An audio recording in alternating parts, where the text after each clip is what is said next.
Good afternoon.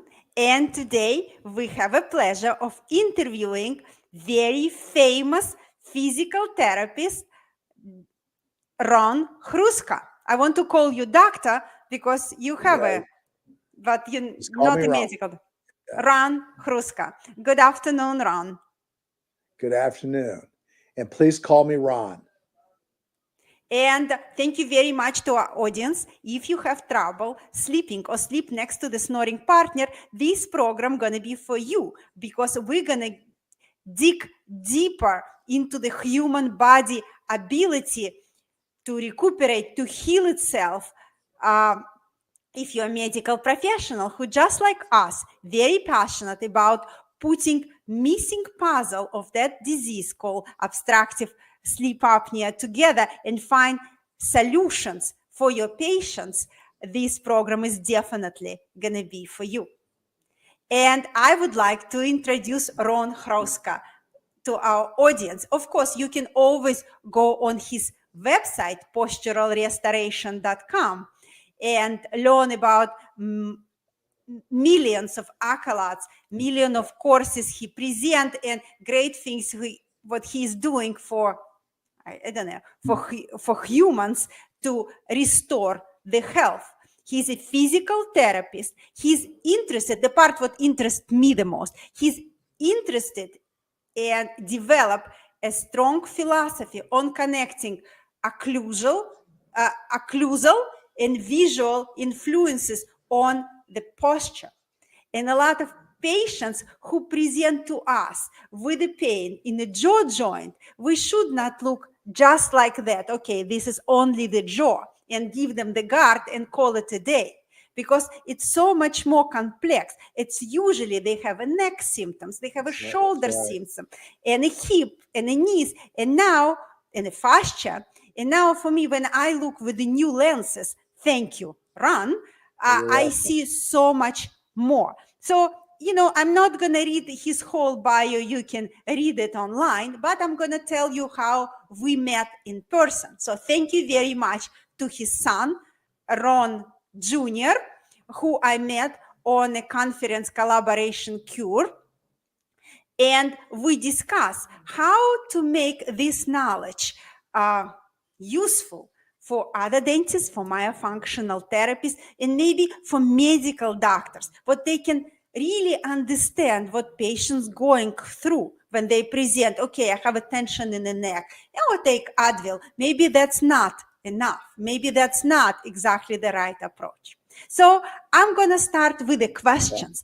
Please tell me, Ron, what was the chain of events? What inspired you to come up with Postural Restoration Institute philosophy?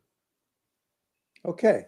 Well, again, I'm honored that you and RJ talked about, RJ's my son, about this material. It's an honor.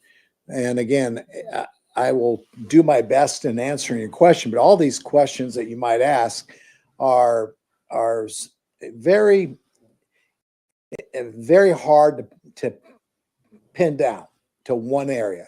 But if you will, I'm getting old. I started off in this career. I'm not a very good physical therapist. I'm not a very good professional at any one discipline. I'm a multidisciplinary, integrative minded individual. I started off with a intense interest in becoming a dentist. I started off in dentistry. I got to know some very good mentors that showed me things about the head, neck, and body that steered me a different direction, way back 30 years ago, 30 years plus. What really got me going on this whole discussion about patterns of the body and these positions we put ourselves in, both through our cortical activity and our repetitive activity with uh, uh, our mechanoreception, our proprioception, our respiratory system, our visual system, all for this thing called verticality, was this one concept of the body is completely built and generated by sense and by function that is asymmetrically designed. And I saw that way back. I wrote an article with Dr. Harn and Dr. Stockstill, who were at the dental college back in 1993, on the prevalence of neuropathic situations in the clinical dental setting. And that started me off looking at this thing called the neck. I left dentistry, got into physical therapy school immediately. I enjoyed it for the most part, but I still wasn't comfortable with that program. Got out of that program, got a master's degree in administration, health and public administration, and to learn a little bit more about the way we look at, the process of rechanging patterns. And so here we are today. We just had our 25th, this is our 25th year for this institute, and we're still talking about the number one concern I've got with the way we look at human beings is this poor understanding, Dr. Maria, of it's not how we breathe that I'm concerned about. It's how we sense ourselves when we breathe, how we use ourselves to determine a pattern of breathing, a pattern of respiration. And I'm in deep in that information. So you got to look at verticality. You got to look at the space around you. You got to look at the space within you. You've got to be cognizant of your visual sensory behavior. You've got to really appreciate how our joints and our bones are just a small part. Our muscles are just a small part of the way we initiate activity that's intrinsic, that's designed for this alternation. So a real quick way of summarizing this is day one, I came from a family of 13 children, and my mother and father understood this word alternation, shifting, resonation, biological behavior. And from day one, I've been looking at those patterns of one side versus the other, top versus down, front versus back.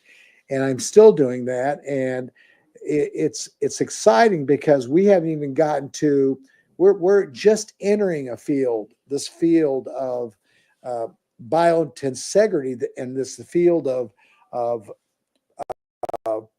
physiology that's related to the way that we lateralize ourselves or not. And so it started when I was young.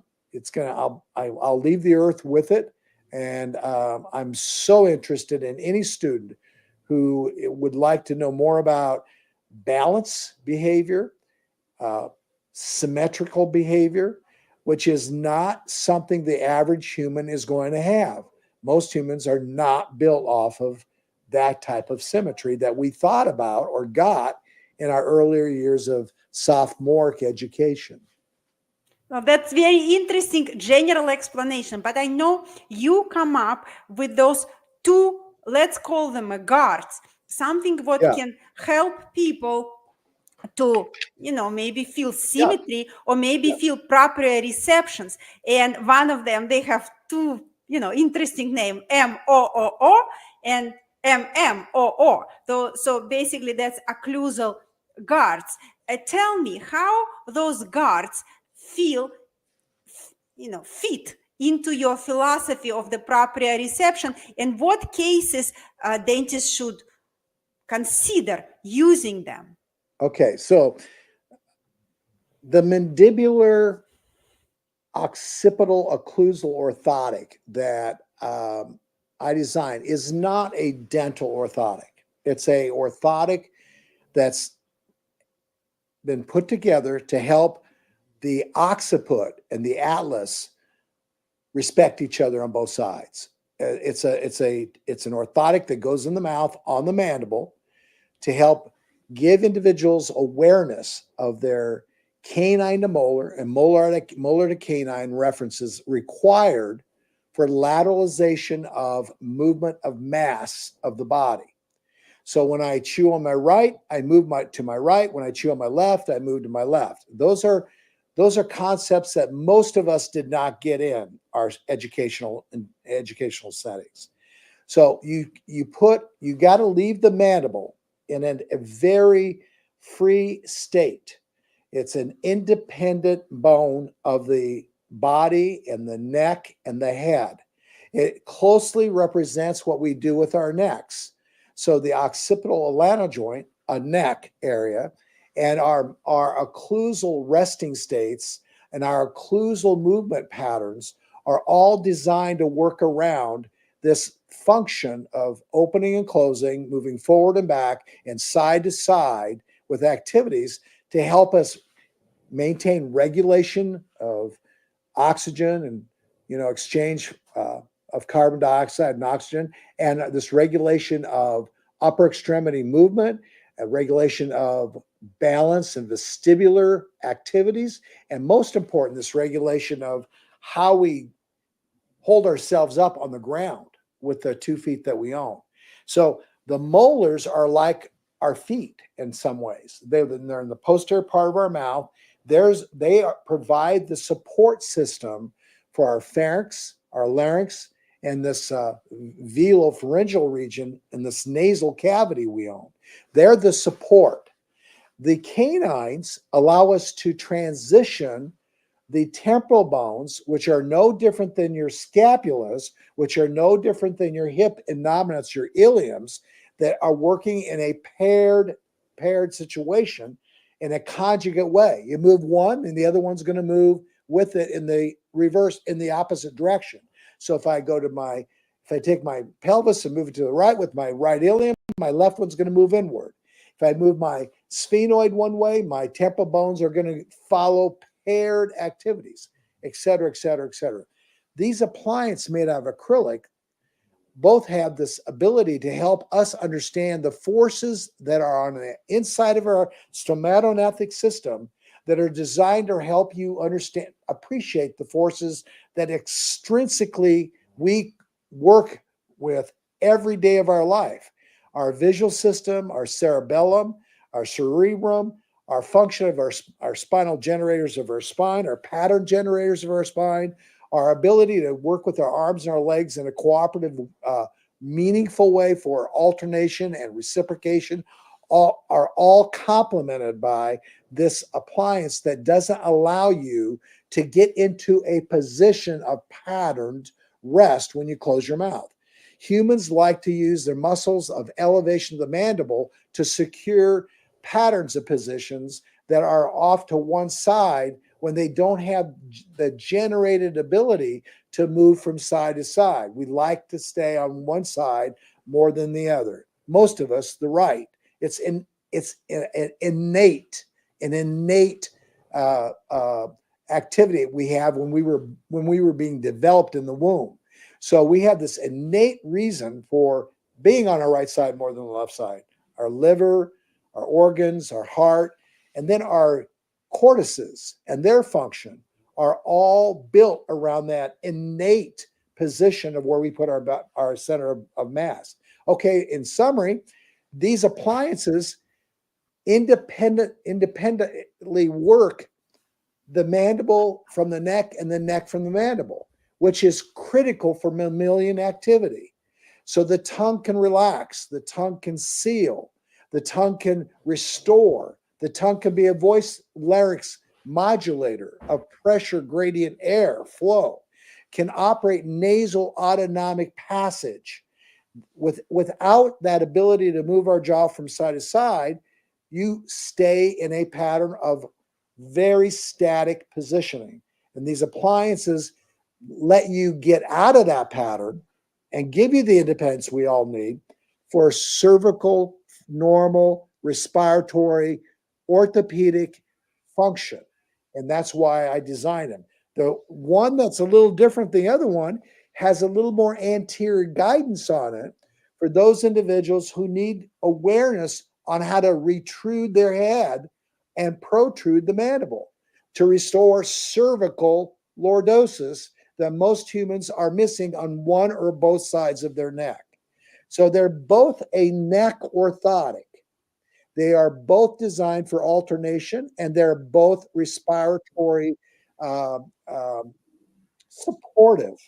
So with that being said, the only difference is One has more of ability to breathe easily through the anterior part of the mouth for those people who don't have that ability to do so. And the other one has the ability to give you guidance for things that you don't necessarily have when you have an open bite or overly closed bite or malocclusion, and you need guidance not only from a canine to a molar on the opposite side for group function, but for cervical function. These are cervical orthotics, and that's what dentists don't sometimes realize. You're not just putting something in the mouth for dental occlusion and airway. Whatever you put in the mouth is going to have a major impact on shoulder balance, respiratory balance, postural balance, and the big one, how you use the floor for vertical adjusting. So that's what those two appliances allow us to do when we put other programs together with sight, sound, larynx, and shoulder and leg function. So, but basically, this appliance you would recommend for somebody who have temporomandibular joint disorder? I would recommend for some people. I would. The temporomandibular joint is a temporal bone joint, not necessarily mandible. And so the temporal bones, these two pair of bones, regulated by the sphenoid, just like the shoulder blades are regulated by the sternum, just like the iliums are regulated by the sacrum. These temporal bones are regulated by muscles that we chew with and muscles that we form sound with. They control airflow for both voice box regulation or air pressure management of your diaphragm that's produced. In other words, the larynx is where all that air goes in and out. Not only speech and not only through the larynx, but we have another issue, and that is our nose. We got to keep it open. So by putting these appliances in, you can keep the divergence and the patency issues of the pharyngeal area maximized so that the velopharyngeal activity necessary for autonomic and for choane and nasal exchange is maximized. We don't want to lose that. So when one face starts to collapse, it's not necessarily because you got a palate collapsing on a palate. It's not a maxillary issue. It's a maxillary issue because of the pharyngeal regions that support that maxilla are not in a position where they're bilaterally, concomitantly resting in parallel with each other. The mandible is the bone that regulates that. So mandibular movement regulates temporal fossa orientation. Temporal fossa orientation regulates sinus, this vestibule, sinus cavities, oral cavities, and airways in the oral posterior region that's responsible for how we manage Valsalva activities and pressure activities with our chest wall. No, this is complicated, long explanation, but we always recommend for our patients to keep the teeth apart. And, that hyperactive, activity, how then MOO appliance fit in if we suggest people to keep the teeth apart? You learn how to keep the teeth apart while you relearn how to re-regulate the neck and your chest wall and your shoulders and the ground that you stand on. Dr. Maria, once you got that, you don't need that in all the time. We suggest for some of these people, they wear it at night, but you don't need it in once you can figure out how to alternate a shoulder blade correctly with muscles that are, attached directly to the head, like this levator scapular muscle or this. Anyway, we teach people how to move in an alternating way out of a pattern. And we use these appliances to allow that individual to shift their craniums, their two temporal bones, on a neck that's now in a centric position so the mandible has a place to rest.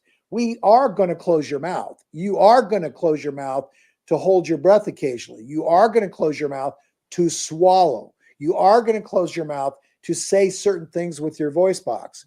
We just don't want you to keep your tongue and your mouth in a position of closure all day. We want the tongue to relax. We want it to stay up. We want it to expand. We want you to be able to keep your mandible free. These appliances are not meant to help the temporal mandibular problems. They're meant to treat the neck that's associated with the temporal mandibular problems. Our temporal bones in our cranium reflects the position that the occiput puts the cranium in. And if we can re-regulate the guidance of that occiput with atlases and axes that are in a 30-degree lordotic stage of the neck, you will breathe better. There's no research in the scientific world that will tell you it's anything but that. So in dentistry, dentists have to appreciate that this is not a vacuum. This stomatognathing system is not a vacuum. This gnathic system is related to cervical function. In fact, it is a cervical disorder when you have malocclusion. It's a cervical disorder when you have an open bite. And it's a cervical disorder when you have trismic or problems with bruxing. It's a cervical disorder. This is a beautiful words. I really wish orthodontists would listen to this interview and they look at the malocclusion very differently. I notice what muscles significantly play the role in all the malocclusions. That's why we highly advocate myofunctional therapy. My last question to you, I know... Oh, by the way, real quickly, I do work side by side with an orthodontic person here in Lincoln, Nebraska every week. And so it is not orthodontics necessarily. There's a place for it, but you got to get the car prepared. You got to get the vehicle prepared.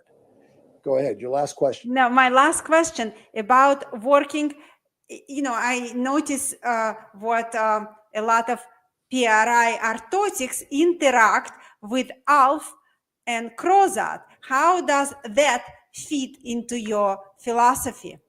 Crozat wires and ALF wires and wires to help expand a palate is built off of passive guidance. Everything we've talked about to this point is active guidance. There is no better system to guide the palate and guide the intermaxillary distance there and the actual chamber or arches of your mouth. You have many of them, as you know. There's no better way to do that than to use the sphenoid as a regulator of muscles that you chew and breathe with in the mouth that are attached directly to the mandible, the hyoid, and the neck. The mandible, hyoid, and neck are the areas responsible for palatal position. And when you don't take in consideration those three scientific evidence-based areas and you put a Crozat in the mouth, there is a place for it, but it's not on every human who has hemipalate imbalance. If they have a cervical visual, a cervical respiratory, a cervical podal, which means the floor is not where it's supposed to be when they see themselves upright. If you don't address those and you put a Crozat in the mouth, which I have seen many times being done in my life, these ALFs going in, without anybody addressing the status of the cervical occipital, the cervical palatal, and the cervical mandibular musculature balance, all you're doing is enhancing a pattern of stomatognathing respiration on a neck that's reversed to stiff or cannot oscillate. And I've seen that on more occasions than I hate to admit. And we, again, did not get that in dental school. That was not discussed. I know the Crozat people well. I know the history about Daryl. I can tell you all about it. All I'm saying is I agree. When you have a need for Crozats, use them. But a large percent of those patients you're working with, in my mind, do not need passive guidance. They need occlusal and they need glossal guidance. Those Glossal. two areas, tongue. And you can give those two areas really quickly back if the occiput has a place to become stable on either side of that cranium at any given time during the day, because you only got two of those and you better be using both of them. And if not, you're going to get TMJ, TMD, and discal issues. Thank you very much. It's a very scientific discussion, and I hope our listeners going to visit your website, Postural Restoration, and there are a lot of articles. A lot of them I have it printed right here on my desk. Nice. About appliances and all of that, and they're great. And about the role of the vision and role of the tongue. So I highly recommend it to read your articles and use the resources actually with the shoes too on the site, and take your courses. Take the courses of PRI Institute. I'm sure it's that. eye-opening information. So thank you very much, Ron. You're very welcome.